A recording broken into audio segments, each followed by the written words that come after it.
आज आप देख लें फेसबुक पर ऐसे ऐसे लोग जो सिर्फ व्यू पाने के लिए, सब्सक्राइबर पाने के लिए, लाइक पाने के लिए मियां बीवी के प्राइवेट मसाइल को खूब मसाला लगा लगा के बयान कर रहे हैं। शौहर बीवी के साथ सुहाग रात में क्या कर सकता है, शौहर बीवी के साथ ये कर सकता है कि नहीं। मैं उस चीज का नाम नहीं ले रहा हूं, लेकिन आज फेसबुक पर अपने आप को मुफ्ती कहने वाले इस तरीके के मसाइल को मिर्च मसाला लगा के बयान कर रहे हैं। क्यों? ताकि हमको ज्यादा से ज्यादा लाइक मिल जाए, हमारे चैनल के सब्सक्राइबर बढ़ जाएं, हमें व्यूशिप मिल जाए, व्यूवरशिप मिल जाए। कोई ऐसा भी नौजवान है जिसकी जवानी ज़िना के अड्डों पर गुजर रही है? कोई ऐसा भी नौजवान है जिसकी जवानी अपनी आंखों को गलत चीजों को देखने में गुजर रही है? कोई ऐसा भी नौजवान है जिसकी जवानी शराब में, चरस में, गांजे में और नशे में गुजर रही है?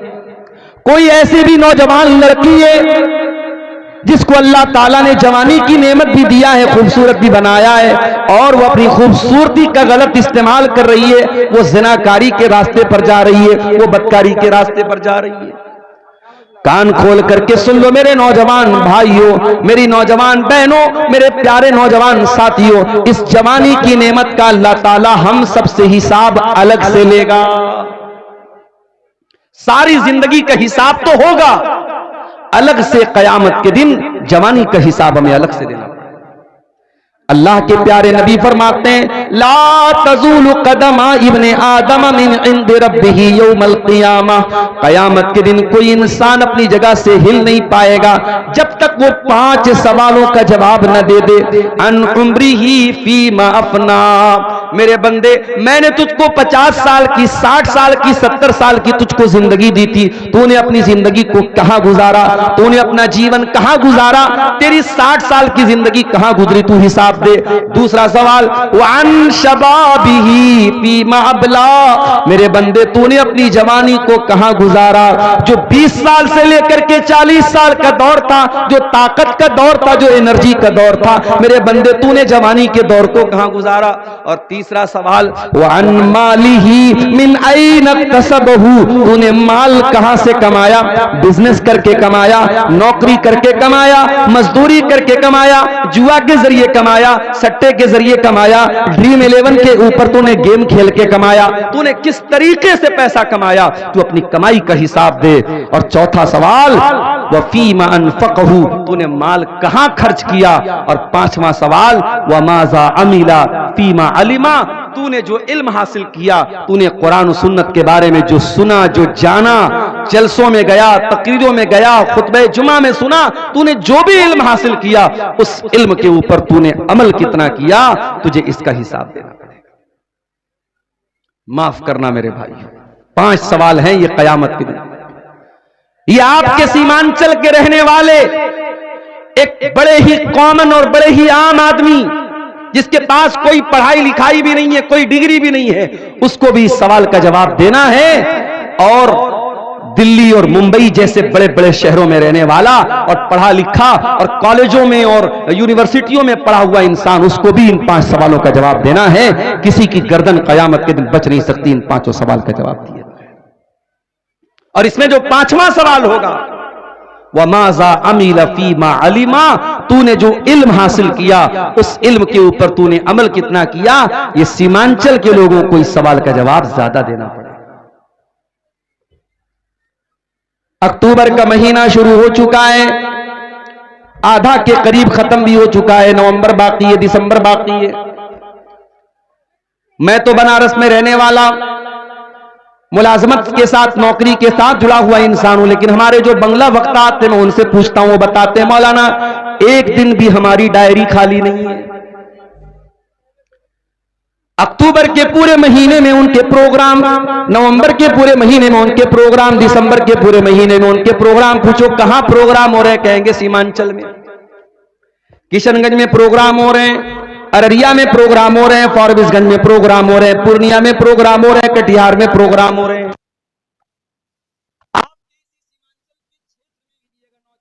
चरस और गांजा के नशे में जरा इस पर भी बोलिएगा। लड़कियां पर्दा नहीं करती हैं, बेहयाई, बेपर्दगी और ज़िनाकारी और बदकारी बड़ी तेजी से समाज में फैल रही है। साल के 4-4 महीने कंटिन्यू प्रोग्राम के बावजूद और इंडिया के कोने कोने से उलमा और मुकर्रिरीन को बुलाने के बावजूद अगर सीमांचल के इन छोटे छोटे गांव में अगर नशा पाया जा रहा है, अगर जिना पाया जा रहा है, अगर सूद और सट्टा और लॉटरी पाई जा रही है, मेरे प्यारे साथियों, हमें गौर करने की जरूरत है अपने जलसों के ऊपर, हमें गौर करने की जरूरत है अपने प्रोग्रामों के ऊपर, हमें गौर करने की जरूरत है कि आज इतना बड़ा खर्च करने के बाद और इतने प्रोग्राम करने के बाद समाज आज कहां जा रहा है, आज क्यों दिन ब दिन बुराइयां बढ़ती चली जा रही हैं और दिन ब दिन क्यों नेकियां घटती चली जा रही हैं। वमाजा अमिला फीमा अलिमा, तूने जो इल्म हासिल किया, तूने कोई तकरीर नहीं छोड़ी। ये यूट्यूब चैनल वाले, ये जाहिर है इनके चैनल पर ये तकरीरें जा रही हैं, लाख लाख 2-2 लाख 5-5 लाख व्यू मिल रहे हैं। ये कौन देख रहा है? ये हम और आप देख रहे हैं।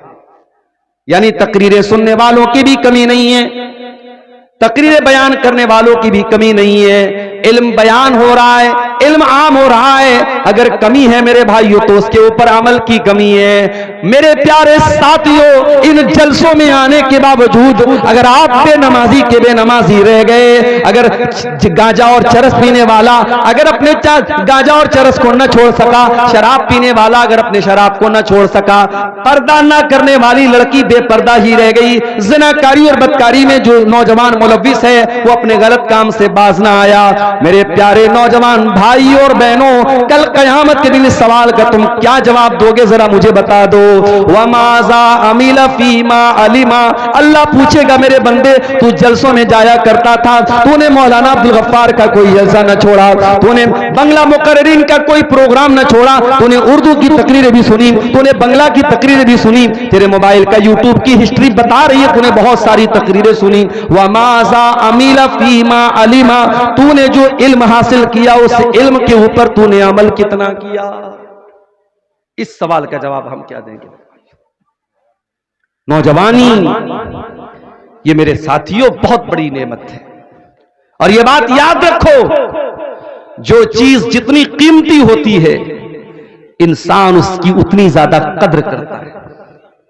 मैं अक्सर मिसाल देता हूं, 10-12 हजार रुपए का मोबाइल होता है, इंसान कहीं भी रख लेता है, और 50-60 हजार रुपए का आईफोन होता है ना, तो उसको बहुत संभाल के रखता है।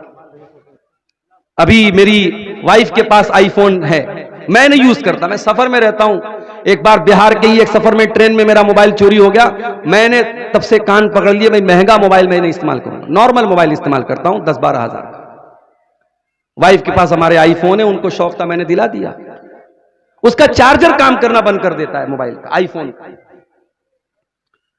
अब वो आईफोन के सर्विस सेंटर में मैं गया, मैंने कहा साहब चार्जर खराब हो गया है, अभी मेरा मोबाइल वारंटी में है, आप दे दीजिए मुझको दूसरा चार्जर। उन्होंने कहा नहीं साहब, अभी तो चार्जर ये बेंगलोर से आएगा, आपको 1 हफ्ता रुकना पड़ेगा। 1 हफ्ता आज के दौर में मोबाइल कौन स्विच ऑफ करके रखेगा? मैं मार्केट में गया, मैंने सोचा दूसरा चार्जर ले लूं। आईफोन का ओरिजिनल चार्जर सिर्फ उसका जो एडाप्टर आता है वो 1500-1600 रुपए का है, उसका जो वायर आता है वो 1500-1600 रुपए का, यानी पूरा चार्जर अगर आप ओरिजिनल चार्जर लेंगे 3000 का चार्जर मिलेगा। मैंने घर आके अपनी वाइफ से कहा कि और लो आईफोन, चार्जर खराब हो गया, अब चलो 3000 रुपया खर्च करके नया चार्जर तुमको दिलाऊंगा। लोकल चार्जर भी आप लेने जाएंगे आईफोन का 500-600 रुपए से कम का नहीं मिलेगा, जबकि दूसरे मोबाइल का आपको 100 रुपए में 150 रुपए में आसानी से मिल जाएगा। तो जो चीज जितनी कीमती होती है उसका मेंटेनेंस भी उतना कीमती होता है। जवानी कीमती है तो जवानी का मेंटेनेंस भी कीमती है मेरे भाई। बूढ़ा इंसान है, उसके सामने से कोई खूबसूरत लड़की गुजरी, उसको अपनी आंखों पर कंट्रोल करना मुश्किल नहीं है, वो बूढ़ा हो चुका है, उसकी उम्र निकल चुकी है, उसके जज्बात ठंडे पड़ चुके हैं। लेकिन आप नौजवान हैं, 20 साल 22 साल 25 साल आपकी उम्र है, आप मार्केट में जा रहे हैं और आपके सामने से कोई बेपर्दा लड़की घूम रही है, तो फिर आपको अपनी आंखों पर कंट्रोल करने के लिए अपने दिल को अल्लाह के डर से आबाद करना पड़ेगा। बूढ़ा इंसान है, फजर की अजान हो रही है, अस्सलातु खैरुम मिनन नौम की आवाज आ रही है, जल्दी से नींद खुल जाती है, बिस्तर छोड़ता है, वजू करता है, मस्जिद में आ जाता है, वहीं पर एक नौजवान जो रात को 2-2 बजे तक 3-3 बजे तक मोबाइल में लगा हुआ था, वो फजर के टाइम उसको अपनी नींद को कुर्बान करके मस्जिद में आना बहुत मुश्किल काम है। मगर मेरे प्यारे साथियों, इसी मुश्किल काम की अल्लाह ताला क्या बड़ी वैल्यू है। अल्लाह के प्यारे नबी फरमाते हैं कल कयामत का दिन होगा, सूरज 1 मील की दूरी पर होगा, लोग गर्मी से बेहाल होंगे, लोग धूप से बेहाल होंगे, लोग पसीने में डूबे हुए होंगे। गर्मी के उस आलम में अल्लाह के नबी फरमाते हैं कि अल्लाह ताला 7 लोगों को अपने अर्श का साया देगा। 7 ऐसे खुश नसीब होंगे जिनको अल्लाह ताला अपने अर्श का साया देगा। वो कौन 7 खुश नसीब होंगे? उसमें एक इंसान वो भी होगा, फरमाया वशाबुन नशा फी इबादतिल्लाह, वो नौजवान जिसकी जवानी अल्लाह ताला की इबादत में गुजरी हो, जिसकी जवानी अल्लाह की इबादत में गुजरी हो, जिसने नमाजों की पाबंदी की हो, जिसने अल्लाह की इबादत की पाबंदी की हो, उस नौजवान को अल्लाह तबारक व तआला कयामत के दिन जब सूरज 1 मील की दूरी पर होगा, अल्लाह तबारक व तआला उसको अपने अर्श का साया।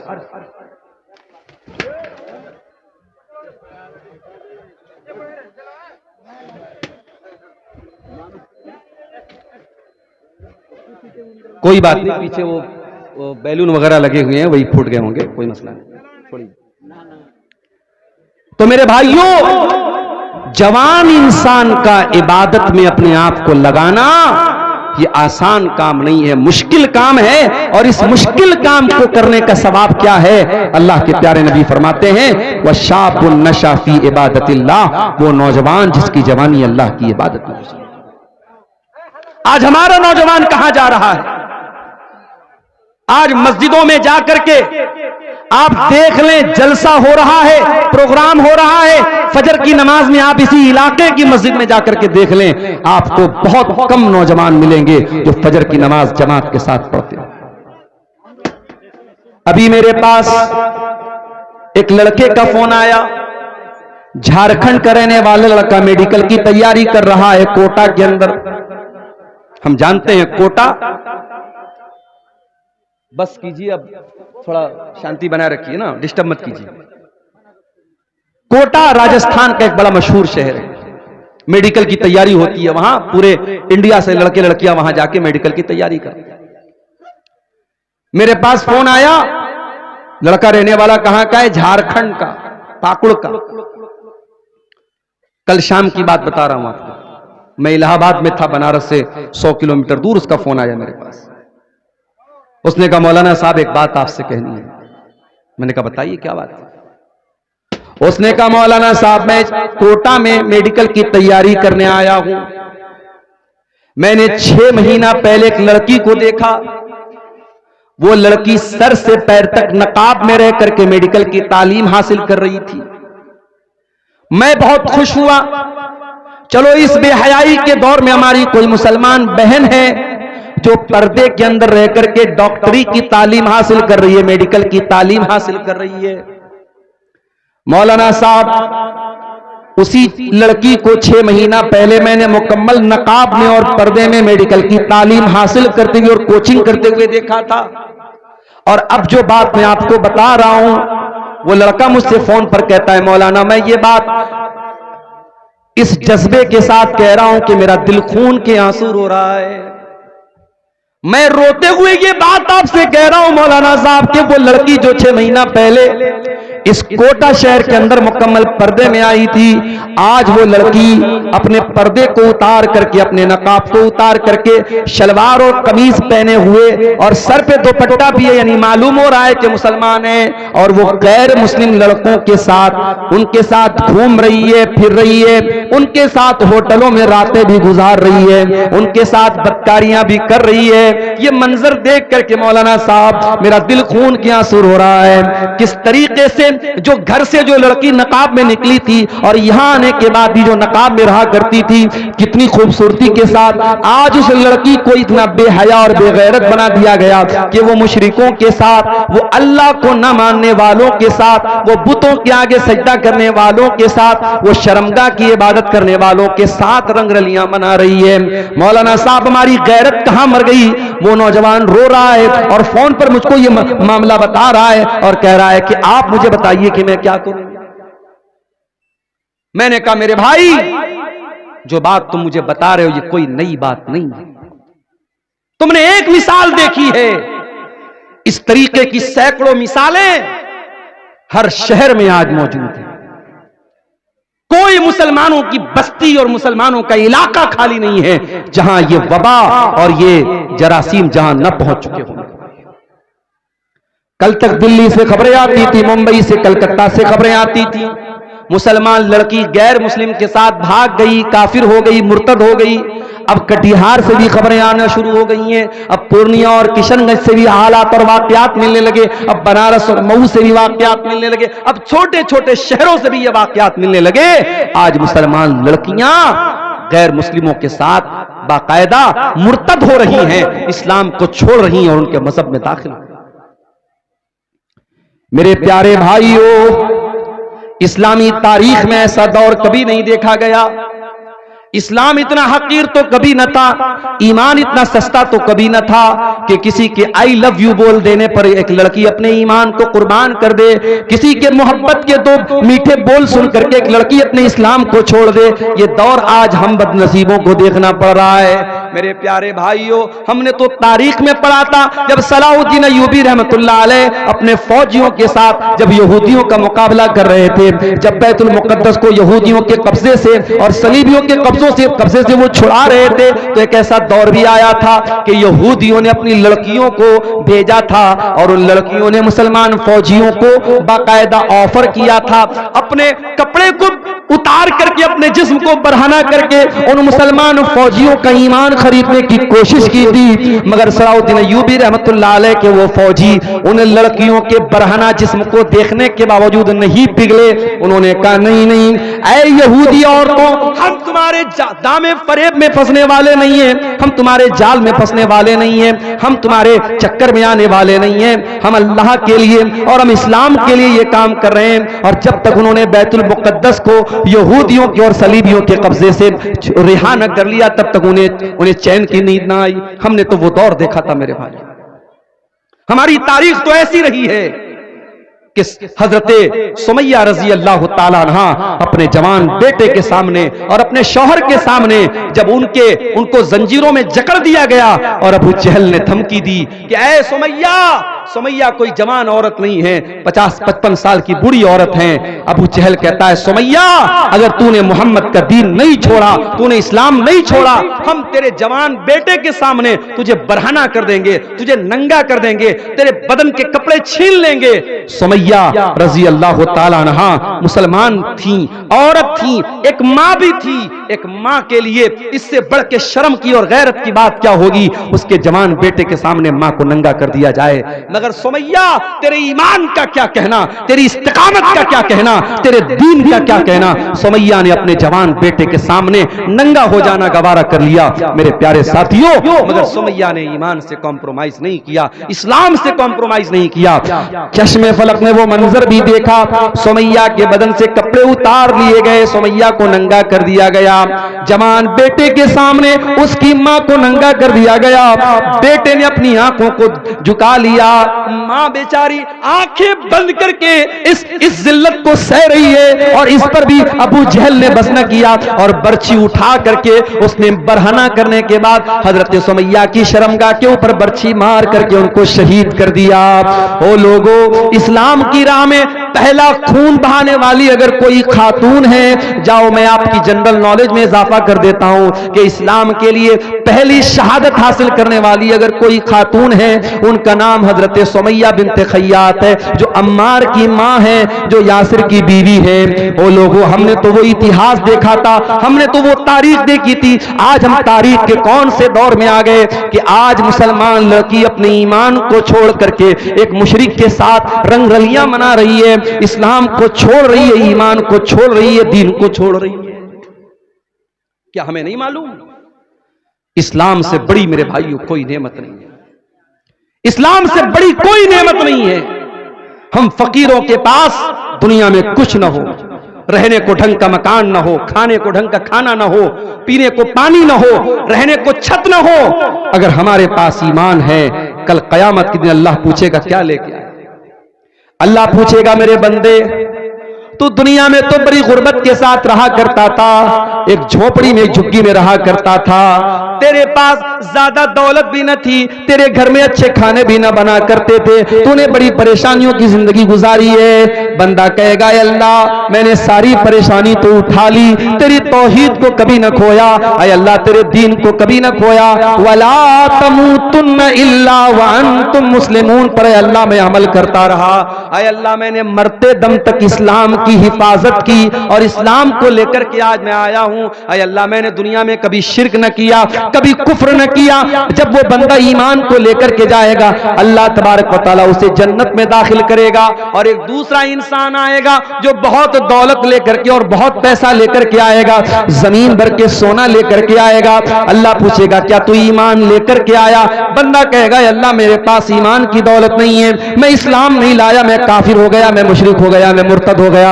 अल्लाह कुरान में कहता है इन्नल्लज़ीन कफरू व मातू वहुम कुफ्फार, जो ईमान के बगैर दुनिया से चले जाएंगे, जो कुफ्र की हालत में दुनिया से चले जाएंगे, फलन युक़बला मिन अहदिहिम मिलउल अर्दि ज़हबा, वो जमीन भर के सोना भी अगर लेके आ जाएं, उनका जमीन भर के सोना भी अल्लाह क्या कबूल नहीं किया जाएगा।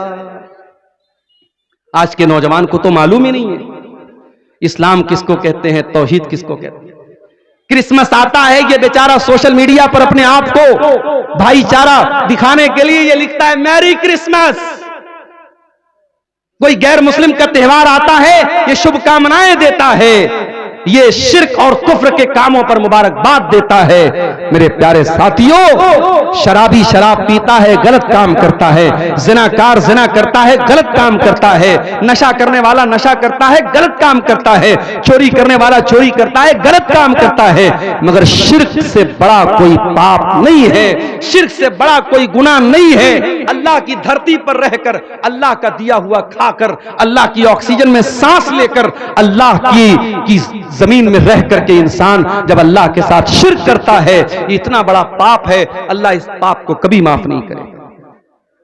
वो अल्लाह जो गफूरुर रहीम है, जो माफ कर देने वाला, बहुत क्षमा कर देने वाला है, वो अल्लाह कुरान में कहता है इन्नल्लाह ला यगफिरु अन युशरक बिही व यगफिरु मा दून ज़ालिका लिमन यशा। ऐ मेरे बंदो, तुम शिर्क करोगे तो हम तुम्हारे शिर्क को माफ नहीं करेंगे। शिर्क के अलावा तुम कोई और गुनाह करोगे हम माफ कर सकते हैं, मगर शिर्क हमारी बारगाह में माफ नहीं होगा। शिर्क अल्लाह ताला माफ नहीं करेगा। आज हमारे बहुत सारे मुसलमान भाई भी शिर्क कर रहे हैं। अभी एक त्योहार आया था जिसको त्योहार बना दिया गया 11वीं शरीफ। जानते हो ये 11वीं शरीफ का त्योहार क्या होता है? पता नहीं, आपके सीमांचल में तो ये त्योहार मनाने वाले हमारे भाई नहीं है। बनारस और मऊ में आप आके देखें, हमारे बहुत सारे भाई 11वीं शरीफ मना रहे हैं। क्या करते हैं उस दिन अच्छी अच्छी चीजें खाने पकाने की बनाते हैं और उस पर मन्नत मानते हैं। किसके नाम की? शेख अब्दुल कादिर जिलानी रहमतुल्लाह अलैह, जो बहुत बड़े अल्लाह के नेक बंदे थे, उनके नाम पे बिरयानी बन रही है, उनके नाम पे खिचड़ा बन रहा है, उनके नाम पे चीजें बन रही हैं और उनके नाम से गरीबों में बांटी जा रही है। मेरे प्यारे साथियों, अल्लाह कुरान में जब हराम चीजों की लिस्ट बयान करता है तो क्या कहता है? इन्नमा हर्रमा अलैकुमुल मैतता वद्दमा वलहमल खिंजीर। अल्लाह तुम पर हराम कर रहा है किस चीज को? मुर्दार को और सूअर के गोश्त को, वमा ओहिल्ला लिगैरिल्लाह, और जिस चीज पर अल्लाह के सिवा किसी और का नाम लिया जाए, जिस बकरे को अल्लाह के सिवा किसी और के नाम से ज़बह किया जाए, जिस खाने को अल्लाह के सिवा किसी और के नाम से उसको चढ़ावा चढ़ाया जाए, मन्नत मानी जाए, वो सूअर के गोश्त की तरह हराम है, वो मुर्दार की तरह हराम है। आज कितने नौजवान हैं जो ये तमाम चीजें खा रहे हैं। अभी मेरे पास भी व्हाट्सएप पर मैसेज आता है, मौलवी साहब फला जगह से मुझे ऐसी चीज मिली है जो किसी बुत के ऊपर चढ़ाई गई थी। चूंकि ऑन द रिकॉर्ड बात कर रहा हूं, मैं वो अल्फाज इस्तेमाल नहीं कर रहा हूं। किसी बुत के ऊपर कोई चीज चढ़ाई गई है और वो चीज ला करके हमें दी गई, तो क्या हम उसे खा सकते हैं? ये आज मुसलमान पूछ रहा है। वो मुसलमान जो कुरान की आयत पढ़ता है कि अल्लाह सूअर और मुर्दार के साथ उस चीज का जिक्र कर रहा है जिस पर गैरुल्लाह का नाम लिया गया। तो मेरे नौजवान साथियों, पहले अपने अकीदे की फिक्र करो, अपनी तौहीद की फिक्र करो। और आगे बढ़िए। हमारे नौजवानों में एक बहुत बड़ी खराबी जो पैदा होती चली जा रही है। हमारे बहुत सारे नौजवानों की जिंदगी का मकसद सिर्फ पैसा कमाना, इंजॉय करना, खाना पीना, घूमना फिरना बन गया है। जिंदगी का 3 मकसद है, इंजॉय करो, खाओ पियो, इंजॉय करो। मेरे प्यारे साथियों, अगर जिंदगी का यही 3 मकसद है, खाओ पियो और इंजॉय करो, तो फिर हमारे और जानवरों के बीच में क्या फर्क है? अल्लाह ने हमें इंसान क्यों बनाया? अल्लाह ने कुत्ता और सूअर नहीं बनाया, इंसान बनाया है। और जब इंसान बनाया है तो अपने क्रिएशन और अपनी पैदाइश के मकसद को समझो। अल्लाह कुरान में कहता है, वमा खलक़तुल जिन्न वल इंसा इल्ला लियअबुदून। मेरे बंदों, मैंने जिन्नात को और इंसानों को अपनी इबादत के लिए पैदा किया है। हम और आप पैदा हुए हैं अल्लाह की इबादत के लिए। अल्लाह ने पैदा किया है ताकि हम उसकी इबादत करें। और माफ करना, इबादत का जब नाम आता है तो हमारे दिमाग में क्या आता है? नमाज, हमारे दिमाग में आता है रोजा, हमारे दिमाग में आता है ज़कात, हमारे दिमाग में आता है हज। माफ करना। आप अपनी बीवी का हक अदा करते हैं, बच्चों का हक अदा करते हैं, हलाल रोजी कमाने के लिए धक्के खाते हैं, हलाल रोजी कमाने के लिए सफर करते हैं। आपका कारोबार भी इबादत है, आपका बीवी बच्चों का हक अदा करना की भी इबादत है। आप अल्लाह की मर्जी के मुताबिक जो भी काम करते हैं वो इबादत में आएगा। और अल्लाह ने इसी इबादत के लिए हमें और आपको पैदा किया है। दुनिया का दस्तूर है, जो चीज अपना मकसद पूरा नहीं करती उसे यूजलेस बना करके फेंक दिया जाता है। ये माइक मेरे सामने रखा है, ये माइक काम ना करे, मैं हटा के फेंक दूंगा इसको।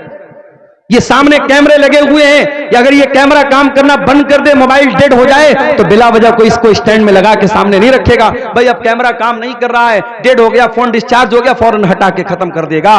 दुनिया का दस्तूर है मेरे भाई, जो चीज अपना काम करना बंद कर देती है उसे हम डस्टबिन में डाल देते हैं।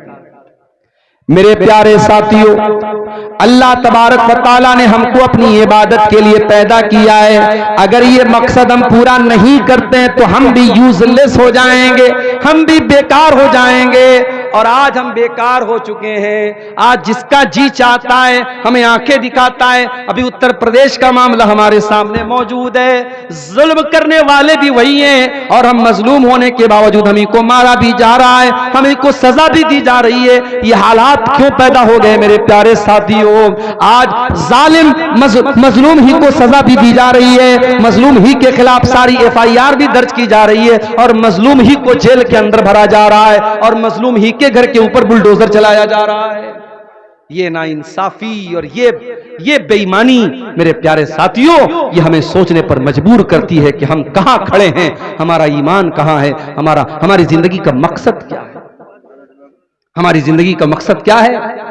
कुल इन्ना सलाती व नुसुकी व महयाय व ममाती लिल्लाहि रब्बिल आलमीन। ऐ नबी आप कह दीजिए मेरी नमाज और मेरी कुर्बानी, मेरा जीना, मेरा मरना सब अल्लाह के लिए है। हम अल्लाह को राजी करने के लिए इस दुनिया में आए हैं और हमारे प्यारे नबी सल्लल्लाहु अलैहि वसल्लम की जिंदगी हमें यही सबक देती है। मेरे प्यारे साथियों, हमारे नबी ने कभी दुनिया के ऐश व आराम के पीछे आप नहीं भागे हैं। आपने बड़ी सादा, बड़ी सिंपल, बड़ी साधारण जिंदगी आपने गुजारी है और आपकी फैमिली ने भी गुजारी है। हजरत उमर फारूक रजी अल्लाह तआला अन्हु एक मर्तबा अल्लाह के नबी से मिलने के लिए आते हैं। नबी के कमरे में आते हैं। नबी का कमरा कोई संगे मरमर नहीं बिछाए, कोई मार्बल नहीं बिछाए, कोई डेकोरेशन नहीं लगाए, कोई घर में टाइल्स नहीं लगे हुए हैं। छोटा सा कमरा है, मिट्टी का फर्श है, खजूर के तने का पिलर है और खजूरों का छप्पर है। छोटा सा कमरा अल्लाह के नबी का है। हजरत उमर आते हैं, एक चटाई पर अल्लाह के नबी लेटे हुए हैं, एक लकड़ी का छोटा सा प्याला किनारे रखा हुआ है, थोड़ी सी जौ रखी हुई है, एक छोटा सा मशकेजा चमड़े का बर्तन जिसमें पानी भरा जाता है वो रखा हुआ है। ये नबी के कमरे का फर्नीचर है, ये नबी के कमरे का सामान है, ये नबी की प्रॉपर्टी है। हजरत उमर फारूक की आंखों से आंसू आ जाते हैं। हजरत उमर फारूक कहते हैं, अय अल्लाह के नबी, कैसर और किसरा तो बड़े आराम से अपने अपने महलों में रहते हैं। अय अल्लाह के नबी, रूम का बादशाह तो अपने महलों में आराम से रहता है, ईरान का बादशाह तो अपने महल में आराम से रहता है, और आप अल्लाह के नबी होकर के इतनी सिंपल लाइफ गुजार रहे हैं, इतनी सादा लाइफ गुजार रहे हैं। अल्लाह के नबी फरमाते हैं, यब्नल खत्ताब, ऐ उमर इब्ने खत्ताब, अमा तरज़ा अन तकून लहुमुद दुनिया व तकून लना अल आखिरा। ऐ उमर, क्या तुम ये पसंद नहीं करोगे कि कैसर और किसरा को दुनिया मिल जाए और तुम्हारे नबी को आखिरत की नेमतें मिल जाएं? हमारे नबी ने हमेशा आखिरत को अपने सामने रखा है मेरे भाई, लेकिन हम और आप दुनिया के लिए हाय दुनिया, हमारे जीने मरने का मकसद क्या है? सिर्फ दुनिया। जबकि हम जानते हैं इस दुनिया की हकीकत क्या है। अल्लाह के नबी फरमाते हैं, लौ कानत दुनिया तादिलु इंदल्लाहि जनाह बऊज़तिन मा सकल्लाहु मिन्हा काफिरा। अगर दुनिया की हकीकत अल्लाह के नजदीक अगर मच्छर के पर के बराबर भी होती तो अल्लाह किसी काफिर को एक घूंट पानी भी न देता। अल्लाह इस दुनिया में काफिर को, शराबी को, जानी को, बदकार को, हरामखोर को सबको खिला रहा है, सबको पिला रहा है। इसका मतलब कि एक मच्छर के पर के बराबर भी अल्लाह के नजदीक दुनिया की हैसियत नहीं है।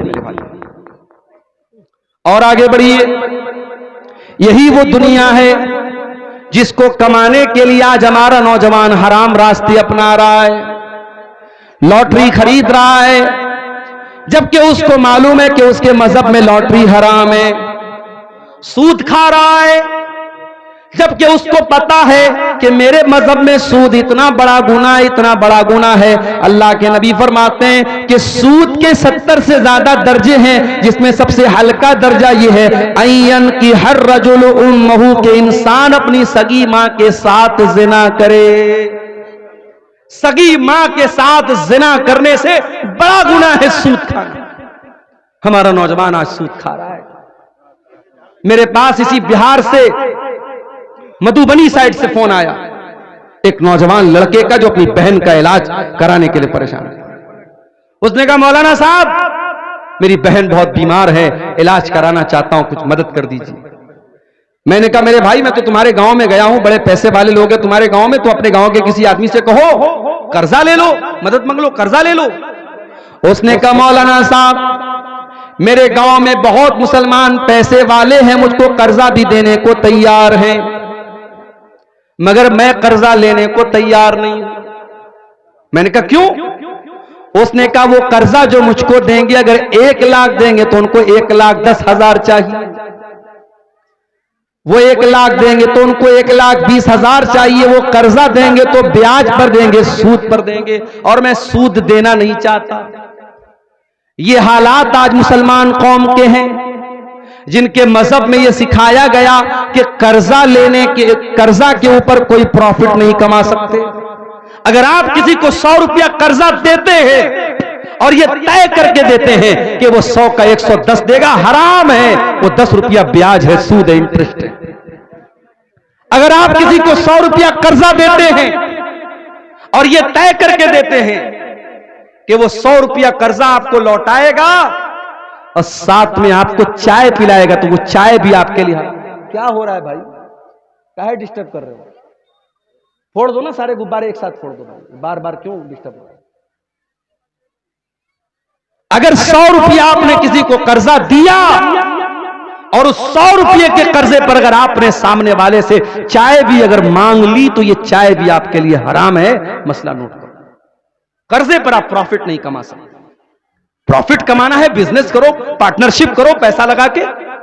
कर्जा दिया है, कर्जा मदद के लिए दिया जाता है, कर्जा कमाने के लिए दिया जाता है। इस्लाम में कर्जे के ऊपर आप प्रॉफिट नहीं कमा सकते। इमाम अबू हनीफा रहमतुल्लाह अलैह बहुत बड़े इमाम गुजरे हैं। उन्होंने एक आदमी को कर्जा दिया, एक टर्म तय हो गई कि 6 महीने में वो कर्जा लौटा देगा। 6 महीना गुजर गया, वो कर्जा नहीं लौटा रहा है। वो टेलीफोन का जमाना नहीं था, मोबाइल का जमाना नहीं था, वरना आज तो लोग व्हाट्सएप कर दे, कॉल कर दे कि भाई मेरा पैसा लौटा दो। इमाम साहब उस कर्जदार के घर गए, अपना पैसा मांगने के लिए, अपना पैसा लेने के लिए इमाम साहब उस आदमी के दरवाजे पर गए। गर्मी का मौसम है, धूप निकली हुई है और उस इंसान के आंगन में, उसके घर के आंगन में एक पेड़ है, एक दरख्त है। इमाम साहब दरवाजे पर खड़े हैं। वो इंसान दरवाजा खोलता है, देखता है कि मेरे दौर के बहुत बड़े इमाम अबू हनीफा रहमतुल्लाह अलैह मेरे दरवाजे पर खड़े हैं, मुझसे कर्जा मांगने के लिए आए हैं। मुझे जो कर्जा दिया तो वापस मांगने के लिए आए हैं। उसने कहा, इमाम साहब बहुत धूप है, आप बाहर क्यों खड़े हैं? आप मेरे घर के अंदर तशरीफ लाइए और इस पेड़ के साए में आकर के, इसकी छाया में आकर के आप ठंडक हासिल कर लीजिए।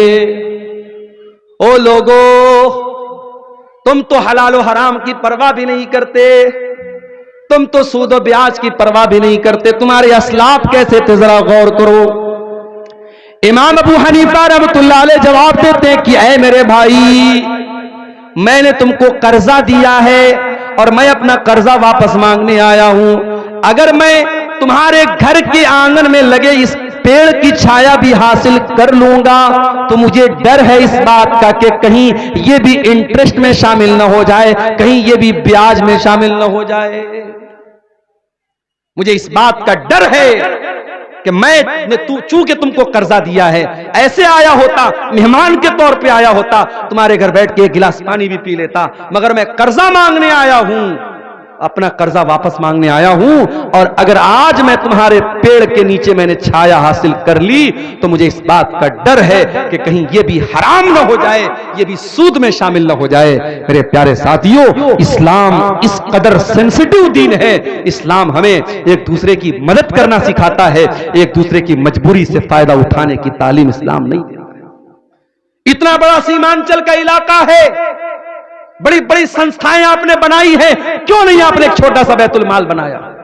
छोटे छोटे व्यापारी जो 10,000 15,000 रुपया कर्जा लेकर के एक छोटा मोटा कारोबार शुरू कर सकते हैं, 15,000 20,000 रुपया वो बैंक से जाकर के लोन लेते हैं, और जब बैंक से लोन लेते हैं तो हर महीना वो जब उसकी किस्तें चुकाते हैं तो वो पैसा उसमें ब्याज के साथ देते हैं। मेरे प्यारे साथियों, आज पूरी कौम ब्याज और सूद के दलदल में धंसती चली जा रही है, और कौम में जो पैसे वाले लोग हैं उन्हें जर्रा बराबर शर्म और गैरत नहीं आती कि कौम के उन गरीबों को हम इस दलदल से निकाल दें, बगैर किसी इंटरेस्ट के और बगैर किसी प्रॉफिट के। नॉन प्रॉफिटेबल आप कर्जों को दीजिए मेरे भाइयों, ताकि समाज को सूद और ब्याज से बचाया जा सके। लॉटरी खेली जा रही है, 5 रुपए की लॉटरी लगा करके 5 लाख रुपए का सपना देखा जा रहा है, इस्लाम में हराम है। कोई भी ऐसा कारोबार जिसमें आपका पूरा पैसा डूब भी सकता है और उसका डबल भी मिल सकता है, जिसमें आपका पैसा दांव पे लगा है, वो लॉटरी, वो जुआ हराम है। इस्लाम इतना हराम है, इतना हराम है कि अल्लाह कुरान में जब शराब का जिक्र करता है तो साथ में जुआ का भी जिक्र करता है। या अय्युहल्लज़ीना आमनू इन्नमल खम्रु वल मैसिरु वल अंसाबु वल अज़लामु रिजसुम मिन अमलिश शैतान। ऐ ईमान वालो, ये जो शराब तुम पीते थे अब तक और जुआ जो तुम खेला करते थे अब तक, और किस्मत का हाल मालूम करने के लिए जो पांसे के तीर निकालते थे, पहले क्या करते थे? किस्मत का हाल मालूम करने के लिए तीर निकालते थे। अभी आज मेरे पास एक फोन आया, एक औरत का फोन आया, उसने कहा मौलाना साहब मेरे जेवर चोरी हो रहे हैं, सोने का बड़ा कीमती जेवर 30-30 ग्राम का 30-30 तोले का मेरा सोने का कड़ा और सोने का हार चोरी हो गया, और जबकि मेरी अलमारी जहां पे मेरे जेवर रखे रहते वहां कोई नहीं जाता है, मेरे घर का कोई इंसान नहीं जानता है, फिर भी मेरे जेवर चोरी हो रहे हैं। उसने कहा मौलाना साहब मैं मसला जानना चाहती हूं, हमारे मोहल्ले में एक औरत है जिसके कब्जे में जिन्नात है और जिन्नात के जरिए वो पता करके बता सकती है कि हमारे जेवर को कौन चोरी कर रहा है। मैंने कहा मेरी बहन आप सब्र से काम लीजिए, आप सब्र से काम लीजिए, अल्लाह से दुआ कीजिए, अगर आपकी किस्मत में होगा वो हार आपका वापस मिलेगा, मगर इस तरीके से किसी जिन के जरिए आप ये मालूम करें, इस्लाम में इसकी इजाजत नहीं मिलती है। अरब में क्या होता था, वो जब सफर करने निकलते थे तो तीर निकालते थे, अगर तीर पे लिखा रहता था कि सफर करना है तो करते थे, अगर यस वाला निकला तो सफर करते थे, नो वाला निकला तो नहीं करते थे। अल्लाह ने कहा कि शराब भी हराम है, जुआ भी हराम है, और किस्मत का हाल मालूम करने के लिए जो तुम तीर निकालते हो ये भी हराम है। वल अंसाब, और गैरुल्लाह के नाम पर जो तुमने स्थान बना के रखे हैं, जो तुमने आस्थाने बना के रखे हैं, तुमने बुतों के नाम पर जो जगह बना के रखी है वो सब हराम है। रिजसुम मिन अमलि शैतान, ये सब गंदे काम है, शैतान के काम है। फजतनिबूहु लअल्लकुम तुफलिहून, ऐ मुसलमानों इन तमाम कामों से तुमको बचना है, तभी तुम कामयाब हो सकते हो। तो शराब भी हराम है, जुआ भी हराम है, और आज नौजवान दोनों काम कर रहा है। शराब तो शराब है, हमारा नौजवान आज ड्रग्स ले रहा है। आज कितने खतरनाक किस्म के ड्रग्स आज हमारे नौजवान ले रहे हैं। मैं महाराष्ट्र में गया, मुंबई में एक जगह पड़ती है मुंब्रा, मुंब्रा में बहुत बड़ी मुसलमानों की आबादी है। मुंब्रा में मुझे लोगों ने बताया कि वहां एक पाउडर है, एक ड्रग्स का की एक किस्म है, नौजवान वहां बड़ी तेजी से उसका इस्तेमाल कर रहे हैं। स्कूल में पढ़ने वाले छोटे छोटे बच्चे भी उसका शिकार हो रहे हैं, और डॉक्टरों का कहना है कि इतना खतरनाक है वो नशा कि जो इंसान की बॉडी को बिल्कुल गला देता है। बड़ी तेजी से नौजवान आज उसका इस्तेमाल कर रहा है। मेरे प्यारे नौजवान साथियों, ये जो तुम ड्रग्स इस्तेमाल कर रहे हो, जो गांजा इस्तेमाल कर रहे हो, जो गुटखा इस्तेमाल कर रहे हो, जो स्मोकिंग कर रहे हो, जो ड्रिंकिंग कर रहे हो, अल्लाह के वास्ते तौबा कर लो। अपने शरीर को बर्बाद ना करो, अपने जिस्म को बर्बाद ना करो। ये जिस्म अल्लाह की अमानत है, ये जिंदगी अल्लाह की अमानत है, कल अल्लाह पूछेगा। वला तक़्तुलू अनफुसकुम, ऐ मेरे बंदे, जब मैंने कुरान में कह दिया था कि तुझे आत्महत्या करने की, खुदकुशी करने की परमिशन नहीं है, तूने क्यों किया? मेरे प्यारे नौजवान साथियों, आप अल्लाह को क्या जवाब दोगे? कोई भी ऐसा नशा जो आपकी बॉडी के लिए, आपके शरीर के लिए हानिकारक है, नुकसानदेह है, उसका इस्तेमाल करना जायज नहीं है। और जो लोग कहते नहीं साहब सिगरेट पीना हराम नहीं मकरूह है, गुटखा खाना हराम नहीं मकरूह है, वो अल्लाह को जवाब देने के लिए तैयार हो जाएं। ये मकरूह गुरु कोई चीज नहीं है, वो हराम है। जो चीज आपकी बॉडी को नुकसान पहुंचा रही है वो मकरूह नहीं है, वो हराम है। उससे हमें और आपको अपने आप को बचाना है। मेरे प्यारे नौजवान साथियों, ये शराब इतना खतरनाक नशा होता है। उस्मान गनी कहते हैं शराब से बचो, शराब तमाम बुराइयों की जड़ है। फिर उस्मान गनी एक वाकया बयान करते हैं कि तुमसे पहले के दौर में एक आदमी बहुत नेक इंसान था, और उस दौर की एक बदचलन औरत ने उसको फंसाने की प्लानिंग की। अपनी एक लौंडी को भेजा, वो लौंडी आती और कहती है मेरी मलका ने आपको बुलाया है, कोई काम है, कोई मसला है। वो आदमी नेक इंसान था, अल्लाह का बंदा था, नेक बंदा था। उस नौकरानी के, उस लौंडी के पीछे पीछे चला गया। जब वो उस नेक इंसान को लेकर के जाती है, एक कमरे में जाकर के कमरा बंद कर देती है, उसके बाद अगले कमरे में जाकर के उसका भी दरवाजा बंद कर देती है। इस तरीके से 7 कमरों के अंदर जाने के बाद लास्ट कमरे में वो औरत मिलती है, जो एक बदचलन औरत है, जो एक फाहिशा औरत है, जिसका काम ज़िनाकारी बदकारी करना है, वो औरत है। उस औरत ने कहा कि मुझे कोई काम नहीं था, मैंने तुमको बुलाया है, तुम्हारे सामने 3 ऑप्शन है, या तो तुम मेरे साथ ज़िना करो, या वहीं पर शराब की एक बोतल रखी हुई थी, कहा कि इस शराब की बोतल में से एक प्याला शराब निकाल करके तुम पी जाओ, और तीसरा रास्ता ये एक मासूम बच्चा है, तुम इसकी हत्या कर दो, कत्ल कर दो। इन 3 कामों में से कोई एक काम तुमको करना है। उस अल्लाह के नेक बंदे ने सोचा ज़िना करना तो बहुत बड़ा गुनाह है, मैं ये नहीं कर सकता। बच्चे की हत्या करना बहुत बड़ा गुनाह है, ये मैं नहीं कर सकता। शराब पीना तो हल्का गुनाह है, चलो मैं शराब पी लेता हूं। उसने बोतल में से एक प्याला शराब निकाल करके पी लिया। जब एक प्याला उसने शराब को पी लिया, नशा चढ़ा, उसने एक प्याला और निकाल करके पी लिया, यहां तक कि उसने पूरी बोतल को खाली कर दिया। और जब पूरी बोतल के शराब के नशे में वो गिरफ्तार हो गया, हजरत उस्मान गनी कहते हैं, अबू दाऊद की सही रिवायत है, नसई की सही रिवायत है, कि उस इंसान ने नशे की हालत में ज़िना भी किया और उस मासूम बच्चे की हत्या भी कर दी। आज कितने क्राइम हो रहे हैं नशे की हालत में, कितनी बच्चियां अपने बाप की ज्यादती का शिकार हो रही हैं। अभी कल की न्यूज है, अखबार में मैंने पढ़ा कि बाप नशा करके आता था और अपनी ही 10 साल की 12 साल की बच्ची के साथ काला करतूत करता था। नशा वो खतरनाक चीज है मेरे भाई, जिसने बाप की और बेटी की सीमाओं को भी खत्म कर दिया, जिसने मर्यादाओं को खत्म कर दिया, जिसने भुला दिया कि बाप अपनी बेटी को किस नजर से देख रहा है। इसलिए मेरे अजीजों, अपने आप को नशे से बचाओ, अपने समाज को नशे से बचाओ। बिहार सरकार आज नशे के खिलाफ अभियान चलाती है। कोई जाके कह दे नीतीश कुमार जी से, कोई जाके कह दे बिहार सरकार से कि तुमने आज नशे के खिलाफ अभियान छेड़ा है, तुमने नशे के ऊपर आज रोक लगाई है। मोहम्मद रसूलुल्लाह सल्लल्लाहु अलैहि वसल्लम 1400 साल पहले नशे पर रोक लगाई है। आज की सरकारों को नशे पर रोक लगाने के लिए एडवर्टीजमेंट करना पड़ता है, विज्ञापन करना पड़ता है, अखबार में देना पड़ता है, रेडियो पर देना पड़ता है, टीवी पर देना पड़ता है। मेरे नबी ने कोई विज्ञापन नहीं किया, कोई एडवर्टीजमेंट नहीं किया, कोई प्रचार नहीं किया। मेरे नबी ने कुरान की आयत पढ़ के सुना दी। अल्लाह ईमान वालों से कह रहा है कि ऐ ईमान वालों, शराब हराम है, फहल अंतुम मुंतहून। ऐ ईमान वालों, शराब हराम है, क्या अभी भी तुम शराब पियोगे? क्या अभी भी तुम नशा करोगे? अल्लाह सवाल कर रहा है। सहाबा कहते हैं अल्लाह, ऐ हमारे परवरदिगार, हम वादा करते हैं कि आज के बाद हम शराब को हाथ नहीं लगाएंगे। शराब के प्याले निकाल के, शराब के बर्तन निकाल के मदीना की गलियों में पानी की तरफ बहा दिया जाता है और सहाबे किराम के घरों से शराब का नामो निशान खत्म हो जाता है। ईमान हो तो ऐसा हो मेरे भाई, अल्लाह का डर हो तो ऐसा हो।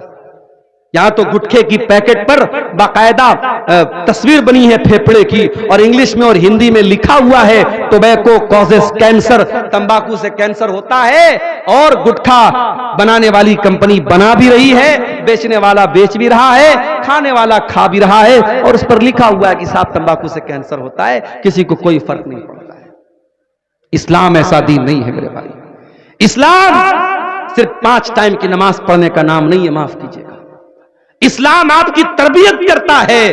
अगर आप एक सच्चे मुसलमान हैं तो आपका कैरेक्टर कैसा है, आपका किरदार कैसा है, आप अपनी बीवी के लिए शौहर कैसे हैं, आप अपने बच्चों के लिए बाप कैसे हैं, आप समाज के लिए इंसान कैसे हैं, इस्लाम ये सारी चीजें भी तय करता है। अगर आप नमाजी तो बन गए मगर अपनी बीवी के लिए अच्छे शौहर नहीं है, अपने बच्चों के लिए अच्छे बाप नहीं है, अपने पड़ोसी के लिए अच्छे पड़ोसी नहीं है, आपकी जात से समाज को तकलीफ पहुंच रही है, आपकी जात से पड़ोसी को तकलीफ पहुंच रही है, आप लोगों का जीना हराम कर रहे हैं, तो माफ कीजिएगा, ये इस्लाम की तालीम नहीं है, ये मोहम्मद रसूलुल्लाह की तालीम नहीं है। मेरे नौजवान साथियों, आज इन चीजों का जायजा लेने की जरूरत है। अपनी माँ बहनों से भी कहना चाहूंगा, अपनी जिम्मेदारियों को समझो। आज मुसलमान औरत दुनिया के लिए बहुत बड़ा चैलेंज बन चुकी है। डॉक्टर जाकिर नायक साहब हमारे पड़ोसी मुल्क में गए, एक न्यूज एंकर ने जो उनसे बातचीत कर रही थी, बेपर्दा उनके सामने बैठी हुई थी, डॉक्टर जाकिर नायक साहब ने कहा कि अगर कोई खूबसूरत औरत मेकअप करके सज संवर करके किसी मर्द के सामने आधा घंटा बैठी है और मर्द के दिल में कोई हलचल नहीं हो रही है, मर्द को कोई फर्क नहीं पड़ रहा है, तो उस मर्द को जाकर के अपना इलाज कराना चाहिए। इतना कह दिया डॉक्टर जाकिर नायक। हालांकि मैं एक बात और बोल दूं आपको, डॉक्टर जाकिर नायक साहब जब से इंडिया से गए हैं, पहले यहां थे, अहले हदीस उलमा के साथ रहते थे। उनकी जो टीम थी उसमें ज्यादातर अहले हदीस उलमा थे। मौलाना सनाउल्लाह मदनी साहब, मौलाना शमीम फौजी साहब, आपके बिहार के शेख अशफाक सलफी साहब और बहुत सारे अहले हदीस उलमा उनकी टीम में शामिल थे। उस वक्त डॉक्टर जाकिर नायक की जो सोच थी वो अलग थी, और अभी जो उनकी सोच सामने आ रही है उनके बयानात से, वो बहुत अलग हो चुकी है। अब वो अहले हदीसों को भी एक फिरका कहते हैं। उनसे पूछा जाता है कि आपके आइडियल कौन है, किसी एक भी अहले हदीस आलिम का नाम नहीं लेते, उन उलमा का नाम लेते हैं जिनके अकीदे में मनहज में खराबी पाई जा रही है। इसलिए हमारे वो अहले हदीस नौजवान जो अब तक डॉक्टर जाकिर नायक को अहले हदीस समझते थे, मानते थे, वो होशियार हो जाएं। अब जब डॉक्टर जाकिर नायक खुद को भी अहले हदीस नहीं मानते हैं, तो हमें ये गलती करने की जरूरत नहीं है। उनके अच्छे काम का हम सपोर्ट करेंगे, गैर मुस्लिमों के दरमियान उन्होंने जो भी इस्लाम की तबलीग की है या कर रहे हैं, हम करेंगे, मगर आज के उनके बयानात ये बता रहे हैं कि बहुत फर्क आ चुका है और इससे हमें और आपको एक सबक मिलता है। सीमांचल के इलाके में आप रहते हैं, अल्लाह का शुक्र अदा कीजिए। अगर आपके गांव में कोई एक भी मजार नहीं है, कब्र नहीं है, शिर्क नहीं है और हराम और बिदअत का काम नहीं हो रहा है, अल्लाह का शुक्र अदा कीजिए। आपके बच्चे ऐसे माहौल में बड़े हो रहे हैं, वो शिर्क होता हुआ नहीं देख रहे हैं, वो बिदअत होता हुआ नहीं देख रहे हैं। माहौल का बहुत असर पड़ता है। आज मलेशिया में डॉक्टर जाकिर नायक साहब रहते हैं और यहां की अहले हदीस जमात से जो उनका कनेक्शन टूटा है, उसका असर अब उनकी स्पीच पर, उनके बयान पे साफ नजर आ रहा है। तो उन्होंने उस औरत से कहा कि अगर कोई मर्द मेकअप करने वाली लड़की के सामने आधा घंटा बैठा है और उसको कोई फर्क नहीं पड़ रहा है, तो उस मर्द को अपना इलाज करना चाहिए। अब साहब, हमारे पड़ोसी मुल्क की जो मीडिया है उसमें बवाल हो गया। डॉक्टर जाकिर नायक तो बड़ी गंदी सोच के इंसान हैं और उन्होंने ऐसी बात कह दी, ये है वो है। हालांकि उन्होंने जो बात की 100% सच्ची बात है। अल्लाह ताला ने सिस्टम ऐसा बनाया है, लड़की अगर बेपर्दा है और उसके सामने कोई मर्द है तो वो मर्द उस दौर का सबसे बड़ा वली भी क्यों ना हो, अगर वो मर्द है तो उस बेपर्दा और बेहया लड़की को देखकर उसके दिल में फर्क तो आएगा, उसके दिल के अंदर हैजान आएगा।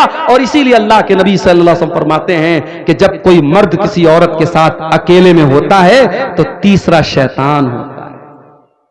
हमारे यहाँ लोग कहते नहीं साहब, भाभी को हम मां समझते हैं। देवर अपनी भाभी को बाइक पर बिठा के पूरे मार्केट की सैर करा रहा है, भाभी चिपक करके बैठी है देवर के साथ। बंद करो ये बेगैरती, तुम्हारी भाभी तुम्हारे लिए गैर महरम है और भाभी को कोई अधिकार नहीं पहुंचता कि वो देवर के साथ इस तरीके से चिपक करके बाइक पर सैर करे। जीजा के साथ साली घूम रही है। हमारे यहां लोगों ने जुमला बना लिया, साली आधी घरवाली। साली अपने जीजा के साथ गंदे गंदे मजाक कर रही है, बेहुदा मजाक कर रही है, जीजा भी मजे ले रहा है। हराम है, बेगैरती है मेरे प्यारे साथियों।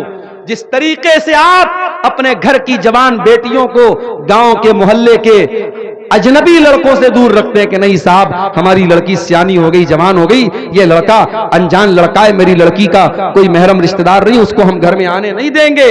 जिस तरीके से अपने गांव के मोहल्ले के अनजान लड़कों से आप अपनी बच्चियों को दूर रखते हैं, वैसे ही कजिन से भी दूर रखिए।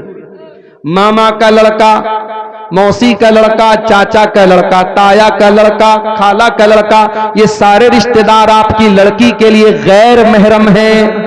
गैर महरम समझते हैं कि नहीं? गैर महरम उसको बोलते हैं जिससे शादी हो सकती है। आपके लड़की की शादी खाला के लड़के से हो सकती है, मामू के लड़के से हो सकती है, चाचा के लड़के से हो सकती है, ताया के लड़के से हो सकती है। तो जितने भी गैर महरम लड़के हैं, जब आपकी बेटी जवान हो गई तो उसको मना कर दीजिए कि नहीं, उसके साथ सेल्फी जाके मत ले लेना, तू शादी में उसके साथ जाके मत खड़ी हो जाना, उससे दूर रहना, पर्दे में रहना, वो तेरे लिए गैर महरम है। ये ट्रेनिंग की जरूरत है, ये तरबियत की जरूरत है। मैं बाहर कहीं कहीं सफर में जाता हूं, किसी आदमी के घर में मैं ठहरा, उनकी छोटी बच्ची है 5 साल की, मैंने जाके सलाम किया, लड़के ने तो हाथ बढ़ाया, लड़की ने हाथ नहीं बढ़ाया। मैंने पूछा कि ये 5 साल की बच्ची ये मुसाफा करने के लिए हाथ क्यों नहीं बढ़ा रही है? तो लड़की ने कहा कि मेरे बाप ने मुझको ये शिक्षा दी है, मेरी मां ने मुझको ये तालीम दी है कि तू लड़की है, तू सलाम तो कर सकती है, मगर किसी मर्द के साथ मुसाफा करना तेरे लिए मुनासिब नहीं है। मुझे बड़ी खुशी होती है कि 5 साल की बच्ची को यह शिक्षा और यह तालीम जो इस्लाम दे रहा है वो बाप अपनी बेटी को देता है। आज हमारे यहाँ जवान बेटियां हैं, बेपर्दा घर से निकल रही हैं, न मां को कोई फर्क पड़ता है, जलसे में आई है सज करके, संवर करके और ऐसे कपड़े पहन करके जिससे उनका जिस्म नजर आ रहा है, वो जलसे में आ रही हैं। माफ करना मेरे भाइयों, अगर आपके जलसों में ये औरतें आती हैं और बेपर्दा आती हैं और आकर के सड़कों पर खड़ी रहती हैं और नौजवान लड़के उनके आसपास मंडलाते रहते हैं, तो कान खोल करके सुन लो, इससे बेहतर है कि आप जलसों में लेडीज का इंतजाम करना बंद कर दीजिए। या तो आप लेडीज का इंतजाम करना बंद कर दीजिए या जलसों को करना बंद कर दीजिए। इस्लाम इस बात की परमिशन नहीं देता है। और मैंने देखा है इसी बिहार में आपके किशनगंज के इलाके में बहुत सारे प्रोग्राम हुए और बाकायदा पोस्टर पे लिख करके आया कि नहीं साहब, हमारे जलसे में कोई दुकान नहीं लगेगी, हमारे जलसे में लेडीज का इंतजाम नहीं होगा।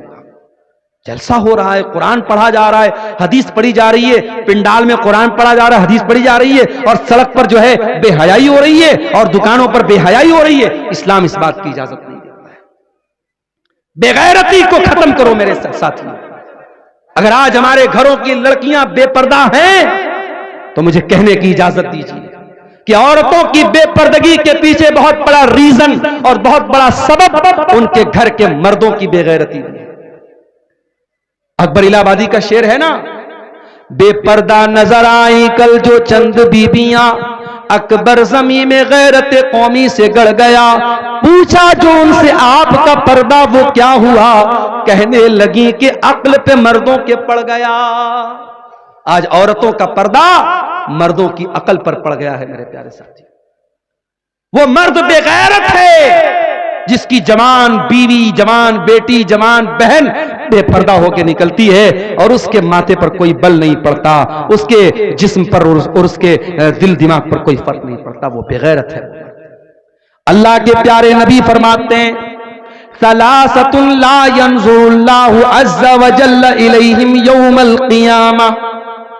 3 लोग ऐसे होंगे जिनकी तरफ अल्लाह ताला कयामत के दिन देखेगा भी नहीं, बातचीत भी नहीं करेगा। नंबर 1, अल-आक़ु लिवालिदैहि, अपने माँ बाप से रिश्ता तोड़ने वाला, रिश्ता काटने वाला।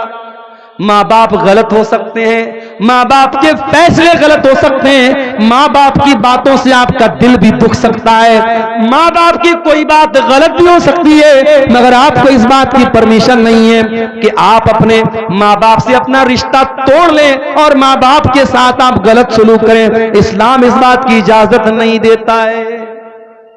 ठीक है, माँ बाप गलत करेंगे, वो अपना अंजाम अल्लाह क्या भुगतेंगे। इसी कटिहार के इलाके में एक नौजवान मेरे पास आया था, उसने कहा था मौलाना साहब, वालिदैन पर आपने बहुत तकरीर की है, बहुत बयान किया है, कभी मौका मिले तो इस पर भी बयान कीजिए कि आज बहुत सारे वालिदैन ऐसे हैं जो औलाद के साथ नाइंसाफी करते हैं।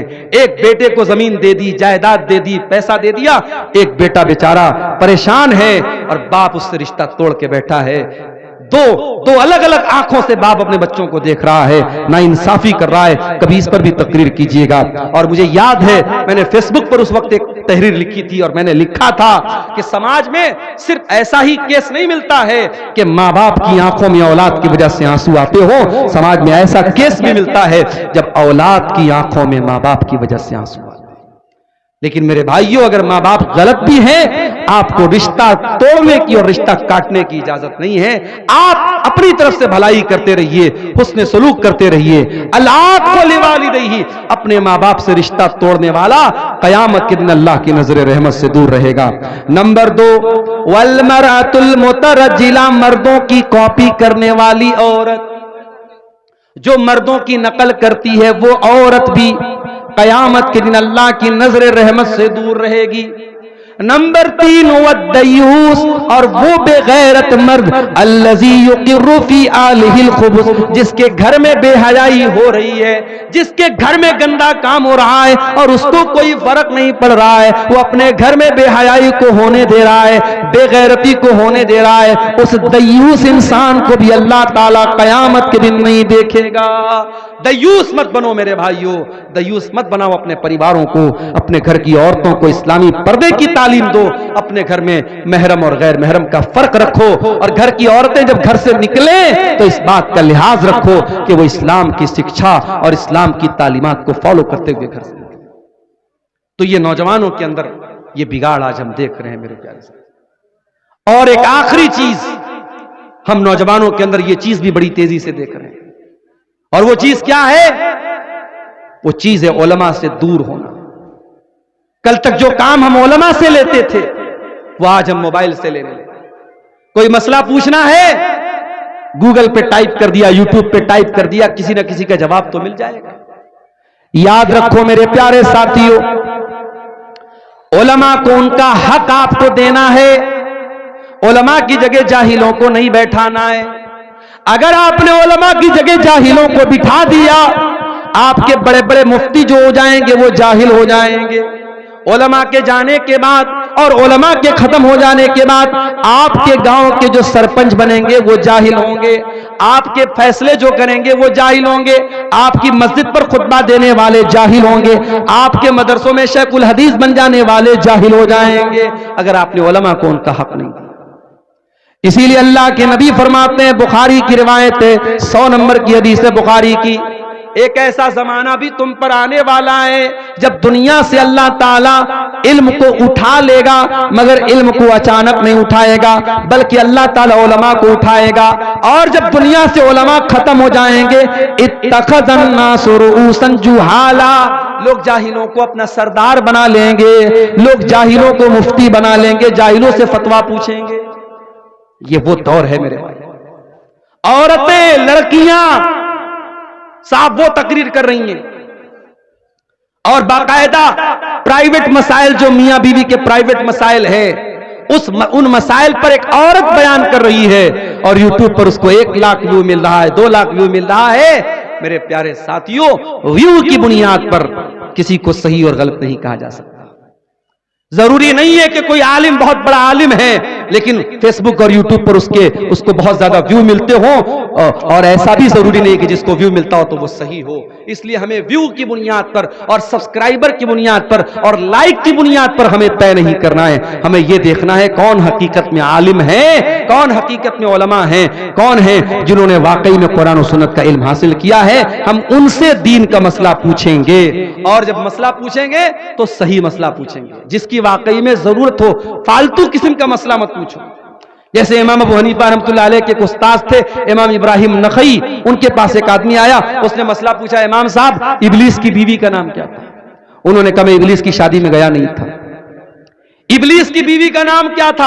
आदम अलैहिस्सलाम ने जो जिस पेड़ के करीब जाने से अल्लाह ताला ने मना किया था वो कौन सा पेड़ था? इस किस्म के फजूल सवालात आप मत कीजिए, उलमा से सवाल कीजिए, वो सवाल जो हकीकत में रियल में होता है और जिसका ताल्लुक आपकी जिंदगी से, मौत से, आखिरत से होता है। उन मसाइल को मेरे प्यारे साथी उलमा से पूछिए। और अल्लाह के प्यारे नबी फरमाते हैं, इन्नमा शिफाउल ई अस्सुआल, कि अगर आपको मसले की जानकारी नहीं है, दीन के बारे में मालूमात नहीं है, तो उसका इलाज मनमानी करना नहीं है, उसका इलाज उलमा से पूछना है। तो ये काम आप उलमा से कीजिए। आप इंटरनेट और मोबाइल का गलत इस्तेमाल मत कीजिए। हाँ, मोबाइल पर बहुत सारे मुस्तनद उलमा के भी बयानात आते हैं, आप बयानात को सुनिए, उनके मसाइल को सुनिए, मगर रियल में जब मसला पूछना हो तो आप किसी ऑथेंटिक आलिम से, मुस्तनद आलिम से सवालात कीजिए। नौजवानों की इस्लाह के ताल्लुक से ये चंद बातें मैंने आपके सामने रखी हैं। अल्लाह से हम दुआ करते हैं रब्बुल आलमीन हमारे वो नौजवान भाई जिनकी मेहनतों से और कोशिशों से और इतना बड़ा प्रोग्राम उन्होंने मुनक्किद किया और ईदगाह को लेकर के वो उठे हैं। मेरे प्यारे साथियों, ईदगाह भी मस्जिद के हुक्म में है, जो सवाब मस्जिद का मिलेगा वही ईदगाह का मिलेगा। जाते जाते आप हजरात से गुजारिश है, इस ईदगाह के लिए जरूर आप अपना बेशकीमती ताउन देते। मेरे नौजवान साथियों, अल्लाह कुरान में कह रहा है, हमने तुमको कमजोर बनाया और कमजोर के बाद तुम्हें ताकतवर बनाया, तुम्हें जवान बनाया, और जवानी के बाद जब तुम 40 साल के हो गए, 45 साल के हो गए, तुम्हारे बाल धीरे धीरे सफेद होने लगे, तुम्हारे बदन पे झुर्रियां पड़ने लगी, तुम्हारी हड्डियां कमजोर होने लगी, तुम जरा सा दौड़ने लगे तो हाँपने लगे, तुम्हारे बदन की ताकत कम होने लगी। इस बात का संकेत आ गया, इस बात की अलामत बन गई कि अब तुम्हारी जवानी का पीरियड खत्म होने लगा, अब तुम बुढ़ापे में दाखिल हो गए। अल्लाहुल्लज़ी खलक़कुम मिन ज़ौफ़, अल्लाह ने तुमको कमजोर बनाया, सुम्मा जअल मिन बादि ज़ौफ़िन क़ुव्वतन, फिर कमजोरी के बाद बनाया, बादि क़ुव्वतिन ज़ौफ़न व शै,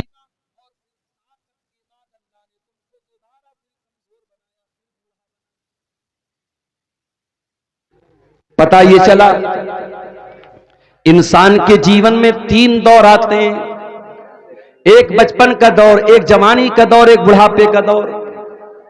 अल्लाह ने बचपन को भी कमजोरी का दौर कहा, अल्लाह अल्लाह ने बुढ़ापे को भी कमजोरी का दौर कहा। बीच में ताकत का एक ही दौर है मेरे साथियों, वो जवानी का दौर है। ये जवानी का दौर अल्लाह ताला ने आपको ताकत का दौर दिया है। इस जवानी में आप जो कर सकते हैं वो बुढ़ापे में नहीं कर सकते, वो बचपन में नहीं कर सकते।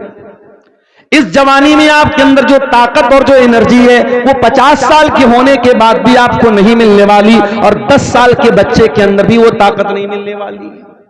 ये ताकत का जमाना है, ये एनर्जी और शक्ति और पावर का जमाना है। लेकिन जवानी का ये दौर, हमें से बहुत बड़ी तादाद ऐसी है जो जवानी के इस दौर का मिस यूज कर रही है, इसका गलत इस्तेमाल कर रही है, इसका नाजायज इस्तेमाल कर रही है। तो जिसे हिर्सो हवस ने मार डाला है, मताए दीनो दानिश नफ्स के हाथों से लुटवा कर, सुकूने कल्ब की दौलत हवस की भेंट चढ़वा कर, लुटा कर सारी पूंजी गफलतो इस यहाँ की दलदल में, सहारा लेने आया हूं तेरे काबे के आंचल में। गुनाहों की लिपट से कायनाते कल्ब अफसुरदा, इरादे मुज़महिल हिम्मत शिकस्ता हौसले मुर्दा, कहां से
इस एतबार से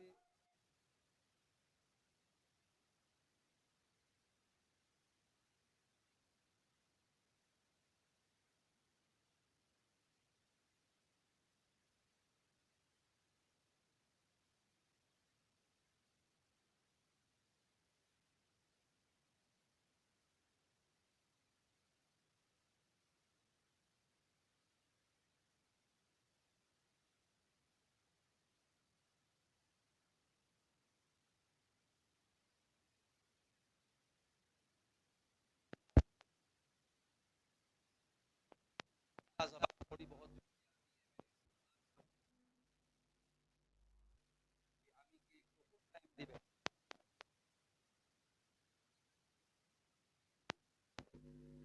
मैं घबरा उन्होंने कहा शेख अभी शबनम बहुत गिर रही है, बहुत सारे लोग प्रोग्राम में जिनको किसी ने यह बता दिया कि आप नहीं आ रहे हैं वो वापस जा रहे हैं प्रोग्राम में, आपका जाना अभी जरूरी है। मैं बहुत लंबा सफर करके आया था, खाना वगैरह भी नहीं खाया था, लेकिन जब यह सुना कि पब्लिक जाने लगी है और बाहर निकला तो देखा कई गाड़ियां वापस।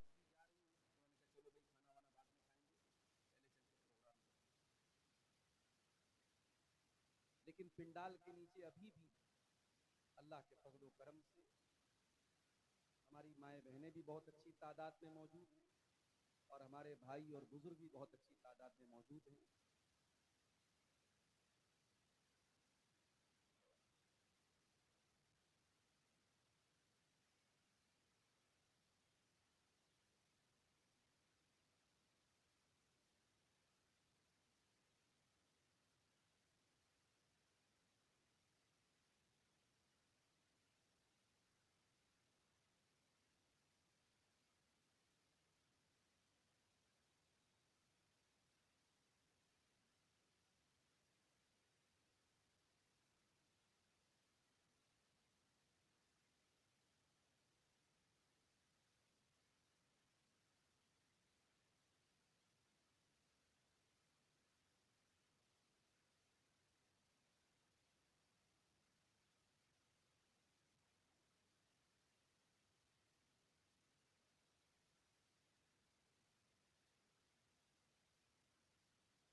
हमने खुद मसनूना के बाद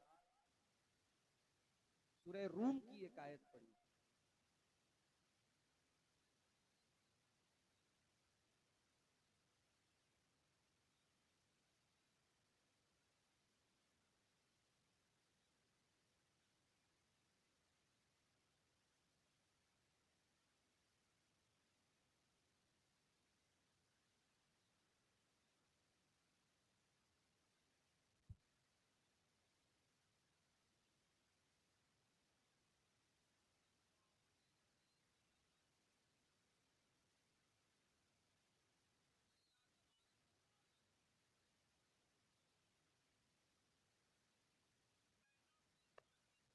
कमजोर 6 महीने के थे तो तब भी कमजोर, साल भर के थे तो तब भी कमजोर, इतने कमजोर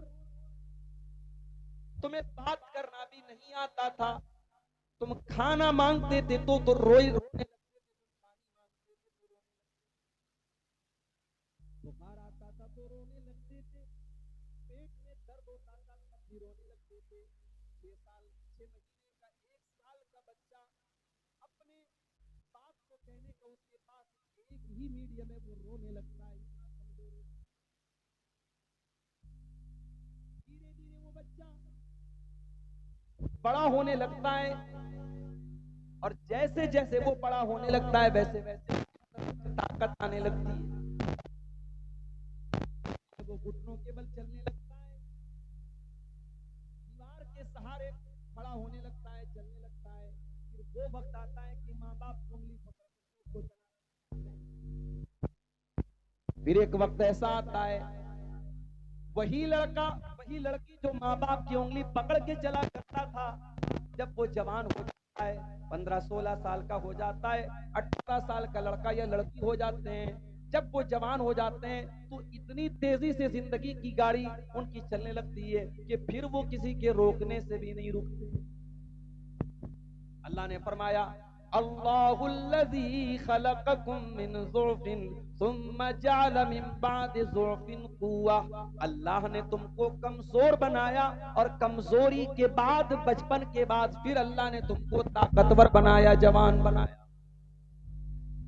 तुम 16 साल के, 18 साल के, 20 साल के हो गए, तुम्हारे अंदर ताकत आ गई, एनर्जी आ गई, शक्ति आ गई। लेकिन जिस तरीके से सुबह जब सूरज निकलता है, सूरज जब सुबह को निकलता है तो सूरज की गर्मी में कमी होती है, सूरज की तपिश में कमी होती है। लेकिन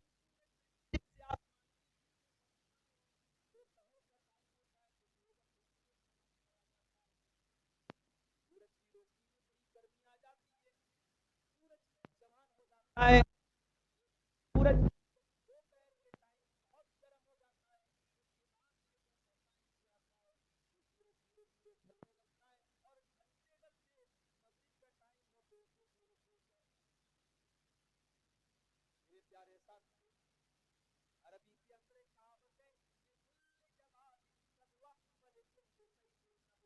जितना भी तेज रफ्तार दौड़ने वाला घोड़ा हो, एक न एक दिन उस घोड़े को फिसलना पड़ता है, एक न एक दिन वो घोड़ा फिसल करके गिर जाता है। और जितनी भी तेज तलवार हो, एक न एक बार ऐसा होता है कि वो तलवार काम कर